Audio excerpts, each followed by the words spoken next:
أهلا وسهلا. تلامذة وتلميذات الصف الرابع ابتدائي، أرحب بكم.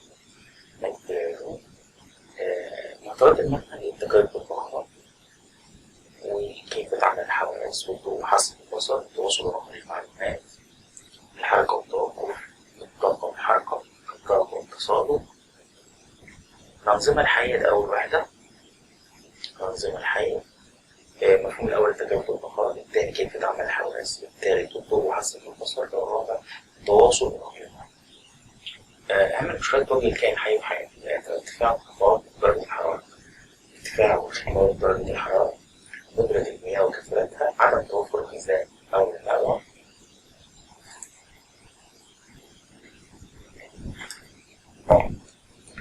الحفاظ على حياة الكائنات الحية بالافتراس.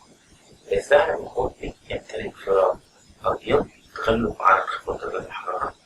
الجبل يغطي جسمه ومر عشان يحمي النبات، نخيل وجذور قوية يحافظ على حياته الطبيعية الشديدة في الصحراوية. بيتكيف الإنسان مع البيئة المحيطة من خلال تغير نوع ملابسه أو بعض سلوكياته، بدل تغير معصوم يلبس في الشتاء ملابس ثقيلة وفي الصيف ملابس خفيفة. كيف تخفيش موضوع عن طريق بعض التغيرات الجسدية والسلوكية، تمام. مخفيش في الوضع مقلوب، مخفيش لا تركيب جسدي ممكن مثلا فوقي قصدك مفيش عن قوة الحشرات، مفيش حيوانات ليلية، مفيش لا يمكن أن يواجه إلى طرق تخفيف الكائن الحي. طريقة التفكير في الحيوانات الليلية باستخدام الإنسان حول الهوس ليعمل التواصل التفكير في المخاطر. الحد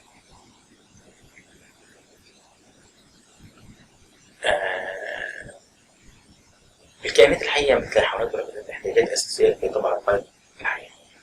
أي الخصائص التالية تميز بها الكائنات الحية؟ النمو، عدم الحركة، التنفس، الإحساس. الحركة والتنفس والإحساس. الاحتياجات الأساسية بتاع الكائن الحي: المية تشرب، الهواء عشان يتنفس، الغذاء عشان ياكل، المأوى عشان يعيش. قدرة تحت هذه السحاب والقلب. تعيش هذه السحاب في الصحراء الجافة، تعاني ارتفاع درجة الحرارة الشديدة، تقوم بالبحث عن مناطق الظل والبقاء فيها الأوقات شديدة الحرارة. السحلية في الصحراء. الخرافيش تمكن سماع أدنى الأصوات، الأذن بتاعته سماع أدنى الأصوات، عدد الصوت، حركة الحشاشات، يخزن الدهون في السنان بتاعه، ويساعد البقاء على بقية الحياة في البيئة الصحراوية كالبلد ناشفة. تحافظ الانتباه على الجسم الدافئ في المناطق اللي بنعيش فيها. يختلف الثعلب درجة حرارة الشمس. برضه بتعيش مثلا في مناخ قطبي في القارة القطبية الجنوبية شديدة البرودة. هل أمسكت فعلا ينايريك فقط؟ رأيك كمدة التي تتحمل فيها الركوب فوق لوح المهدد؟ وعند حافة القدمين ستفقد الإحساس بالأصابع بعد حوالي دقيقتين، مما يثير الدهشة أن أقدام بطريق خدمة الطفل يحمل الوقوف على اليمين طوال اليوم.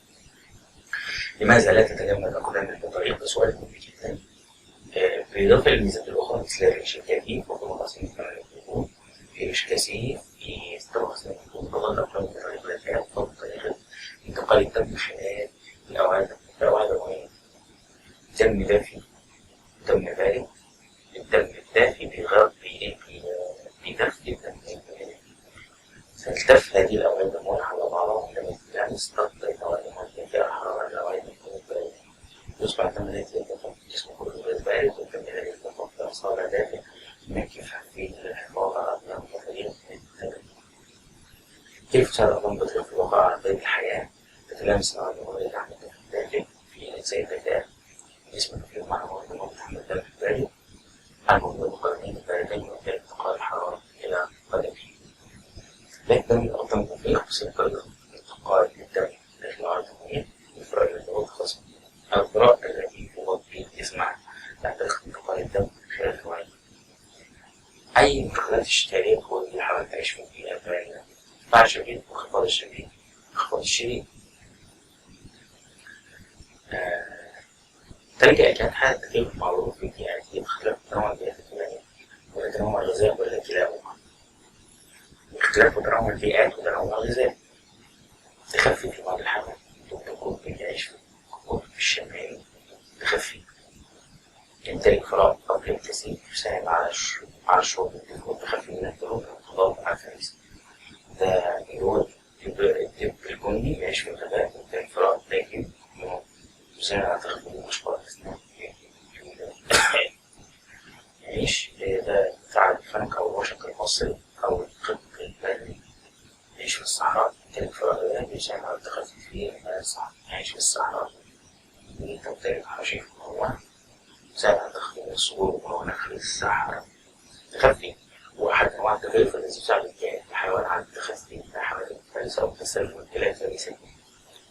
تكمل الأمراض الجانبية باستخدام الكلمات التالية.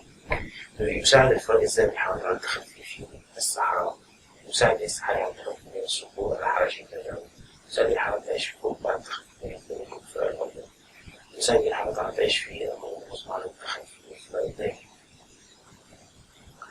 التكيف هو سمة مميزة للكائن الحي ويساعد على البقاء على قيد الحياة. ممكن تكيف تركيب الكائن الحي، تكيف تركيبي أو تكيف سلوكي. التغير التركيبي هو التغير يحدث داخل الجسم ويشمل تغير في تركيب أحد أجزاء الجسم. التغير السلوكي تغير يرفع على السلوك مجموعة من الحيوانات زي الهجرة السلوكية بشكل أرض البطن يساعد على العوم في الماء. شكل مقاربة الطيور هجرة الطيور إلى مناطق دافئة القيم عملية التكاثر نشاط خفيف ليلا. أمثلة على التكوين التركيبية والسلوكية ثعلب الفنك يعيش في الصحراء الحارة. الأذان الطويلة ثعلب الفنك يساعد على خفض الحرارة. يمتلك فراغ بني يساعد على تخفيف البيئة الرملية الصخرية وتحميل من الشمس الحارة. يعيش في الصحراء التندرة. الثعلب القطبي يعيش في الصحراء التندرة التي كافة. الأذان القصيرة السنقار القصيرة. يمتلك فراغ كثيف يساعد على الصيد. يكون هذا الفراغ الأبيض يتحول إلى بني في فصل الصيف. هو أبيض في فصل الشتاء ويتحول إلى بني في فصل الصيف. عندما يذوب الكائنات تتمكن من اكتساب الفرائس في أي فصل. التخفي عنه يعيش في البحور ويحافظ على وجود الجسم. ثعلب الفنك يعيش في البحور ويحافظ على وجود الجسم أثناء النهار. يعتمد ثعلب الفنك على اللعس للحفاظ على وجود الجسم. مثل الكلاب تنفس معدل سخونية نفس في دقيقة يعيش في بحور يحصل على الغذاء. يشترك ثعلب الفنك والثعلب القطبي في أن شكل الأذن تختلف ترتيب ولا كل منهما يقوي حاسة السمع يساعدهم على التنقل من جميع أنواع الغذاء. تكيف سلوكي الموجود بما في ذلك الحشرات والفاكهة ووجود النباتات أو طبقات الطعام في الجسم. حيوان آخر التكيف التركيبية يمكن لقرش الثور التسلل الفريسة باستخدام سلوكي تخفي بسبب التبادل اللامي. قرش الثور لديه ظهر أسود وغضون أبيض وقد يرى الحيوان الذي يسبح بالأعلى قرش بالبلاد بالأسفل. الأسماك والحيوانات البحرية التي تسبح أسفل القرش لا ترى لأنه تخفي نتيجة انعكاس بشمس عالية. قرش الثور لديه أسنان حادة تبديل الفرائس. قرش الثور التكييفات السلوكية فتستخدم هذه القروش في نهار الليل يساعد على مفاجأة فريسة تفعيلها. الحيوانات التي تبات عن مرور التغذي على أنواع غذاء مختلفة. تكيف سلوكي والصيد في أماكن مختلفة يكون أكثر تكيف البقاء على قيد الحياة. يتميز قرش الثور عن غيره بميزة فريدة حيث نعيش معظم القروش في المياه المالحة ولكن تكيف عكس قروش الثور على العيش في المياه المالحة وحسب التكيف ذلك. وإنه لا توجد قروش أخرى تعيش في المياه العذبة فلا توجد مسافة قروش الثور في المنظور على الطعام.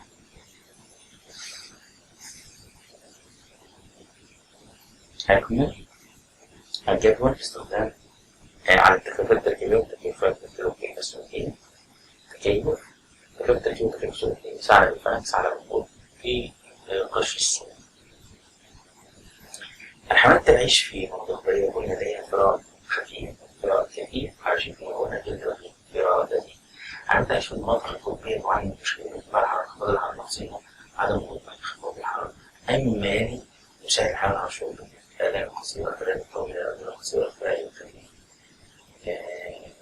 الفراغ الخفيف تعتبر من التكيفات السلوكية في الحيوانات ليس بطول الحيوان كان مناقير حتى في الصخور